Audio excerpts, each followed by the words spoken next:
നമ്മൾ കുടിക്കുന്ന വെള്ളം ഭൂമിയിൽ ഉത്ഭവിച്ചതല്ല എന്ന് പറഞ്ഞാൽ നിങ്ങൾ വിശ്വസിക്കുമോ? കോടിക്കണക്കിന് വർഷങ്ങൾക്ക് മുൻപ് ഭൂമി രൂപപ്പെട്ട സമയത്ത് അത് അതീവ ചൂടുള്ള ഒരു അഗ്നിഗോളമായിരുന്നു. അതുകൊണ്ട് തന്നെ ജലം ദ്രാവകാവസ്ഥയിൽ നിലനിൽക്കുക എന്നത് അസാധ്യമായിരുന്നു. അപ്പോൾ പിന്നെ എങ്ങനെയാണ് നമ്മൾ ഈ കുടിക്കുന്ന വെള്ളം ഉണ്ടായത്? ഇതിന് പിന്നിൽ രണ്ട് തിയറികളാണുള്ളത്. ആദ്യത്തേത് ബഹിരാകാശത്തു നിന്നുള്ള ഐസ് കട്ടകളാണ്. സൗരയുദ്ധത്തിന്റെ അറ്റത്തു നിന്ന് എത്തിയ ചിഹ്നഗ്രഹങ്ങളും വാൽനക്ഷത്രങ്ങളും ഭൂമിയിൽ വന്നു പതിച്ചു. ഈ പാറകളിൽ വലിയ അളവിൽ ഐസ് അടങ്ങിയിട്ടുണ്ടായിരുന്നു. ഭൂമിയുടെ ഉപരിതലത്തിൽ വന്ന് ഇടിച്ചപ്പോൾ ഈ ഐസ് ഉരുകി ജലമായി മാറി. നാം ഇന്ന് ഉപയോഗിക്കുന്ന വെള്ളത്തിന്റെ വലിയൊരു ഭാഗം ഇങ്ങനെ കോടിക്കണക്കിന് വർഷങ്ങൾക്ക് മുൻപ് ബഹിരാകാശത്ത് നിന്ന് എത്തിയതാണെന്ന് ശാസ്ത്രജ്ഞർ വിശ്വസിക്കുന്നു. രണ്ടാമത്തെ വരി ഭൂമിക്കുള്ളിൽ തന്നെ ഒളിഞ്ഞിരിക്കുന്ന മൂലകങ്ങളാണ്. ഭൂമി ഉണ്ടായ സമയത്ത് തന്നെ അതിന്റെ ഉള്ളിലെ പാറകളിൽ ഹൈഡ്രജനും ഓക്സിജനും അടങ്ങിയിരുന്നു. വലിയ അഗ്നിപർവ്വത സ്ഫോടനങ്ങൾ നടന്നപ്പോൾ ഈ മൂലകങ്ങൾ നീരാവിയായി അന്തരീക്ഷത്തിലേക്ക് പുറന്തള്ളപ്പെട്ടു. കാലക്രമേണ ഭൂമി തണുക്കാൻ തുടങ്ങിയതോടെ ഈ നീരാവി മരയായി പെയ്തു. എന്നാൽ അത് വെറുമൊരു മരയായിരുന്നില്ല,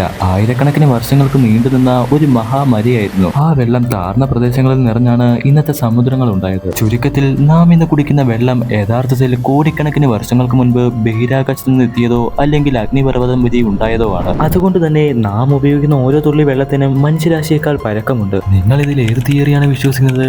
ഒന്നാമത്തതോ അതോ രണ്ടാമത്തെ തിയറിയോ?